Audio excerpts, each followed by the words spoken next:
My name is Alana, and today we will briefly explore some of the rich history behind Sun Salutations or Surya Namaskar in Sanskrit.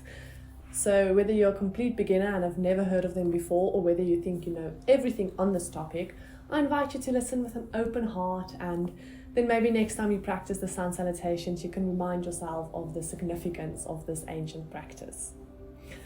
Okay, so when doing Sun Salutations, we are bowing down to the sun, as it says, Sun Salutations, we are saluting the sun, or we are thanking the sun for giving life and energy to literally everything on our planet. So think of what we consume, what we eat, what we drink, what we breathe.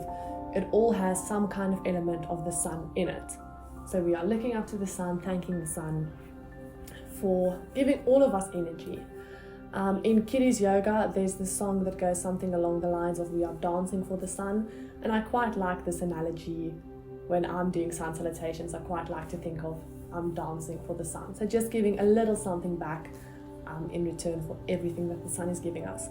So when we do this practice, we are drawing our energy or our prana, our life force energy up towards the sun, and this can make us feel spiritually uplifted, and it makes us feel intimately connected to our minds, our bodies, and obviously the sun and the earth's rhythms. So that's another reason why we do this practice. It is to align our body systems and processes and rhythms to that of the sun or the earth. Traditionally, the Sun Salutations has 12 poses in it, and this 12 poses corresponds to the rhythms of the sun. So the sun cycles, they run for approximately 12 and a quarter years.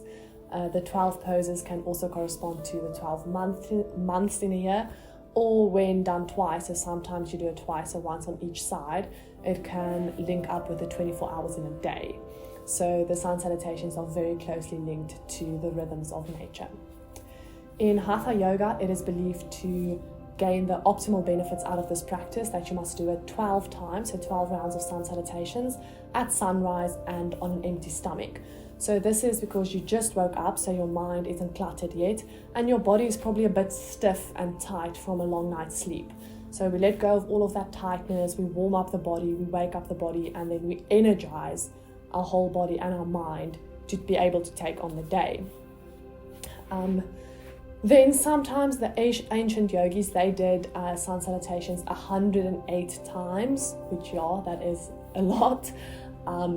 108 is a sacral number for them, so they only did this on special occasions. So if there's a wedding or a birth in the family, and then with the seasons changing. So the winter and summer solstice and the spring and autumn equinox.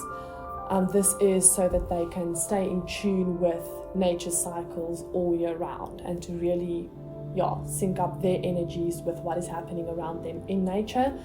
And then when you do this practice 108 times, that really takes you out of your body and more like into your mind and even beyond the mind. So it makes it a very rich spiritual practice. So almost more of a meditation.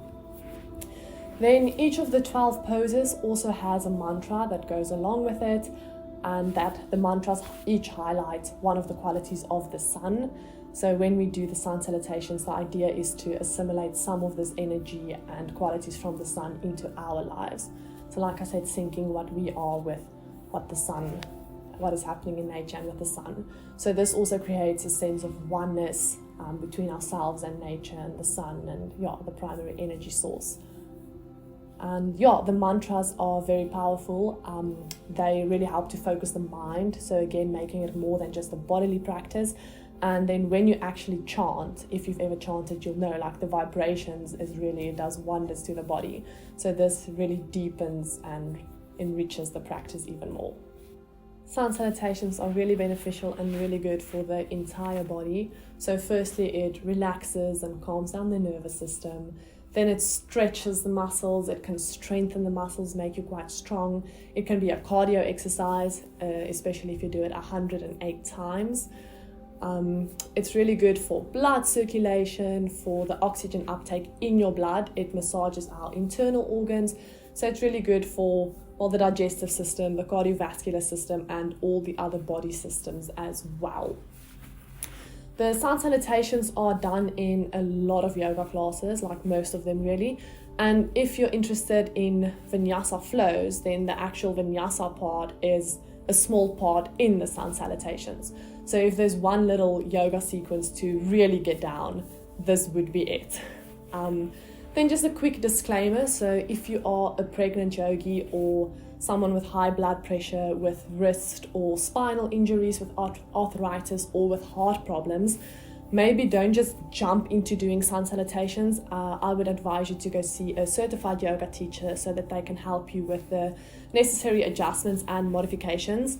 I wouldn't really want to show anyone away or tell them to not participate in this at all, as it's such a beneficial practice, and I really think anyone could benefit from this. But yeah, know that even if you don't have any of these above mentioned injuries or disadvantages, perhaps we can say, you know your body and your limits the best. So please, while doing them, be gentle with yourself and listen to the subtle whispers of your body. Leave your ego at the door. Then to end this video off, I will be demonstrating the 12 poses in the Sun Salutations for you guys as the ancient yogis did it. I will also then be reading the mantras that goes with the poses of Surya Namaskar. I will be reading them in English as I am not very confident in my Sanskrit yet, and I don't want to take away from this beautiful thing by butchering it, trying to pronounce it. So please, if you do one thing today, go click on the link in my description. I will link a video there of someone doing the chants in Sanskrit. It is so powerful and so awesome. So please go listen to it. Maybe even I invite you to, the next time while you're doing the Sun Salutations, maybe you can listen to the chants as well. And if you've listened to it enough times or your Sanskrit is better than mine, feel free to chant along. Alanasana. Praise be to the one who is friendly to all. Raised arms pose. Praise be to the one who is shining and radiant. Forward fold. Praise be to the one who dispels darkness.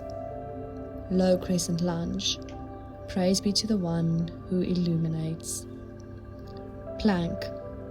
Praise be to the one who is all-pervading and moves through the sky. Chaturanga Dandasana. Praise be to the one who gives nourishment and fulfillment. Cobra. Praise be to the one who has a golden-colored brilliance. Downward facing dog. Praise be to the one who gives infinite rays of light. Low crescent lunge. Praise be to the one who is the cosmic divine mother. Forward fold. Praise be to the one who is responsible for life. Raised arms pose. Praise be to the one who is worthy of praise and glory. Pranamasana. Praise be to the one who gives wisdom and cosmic illumination.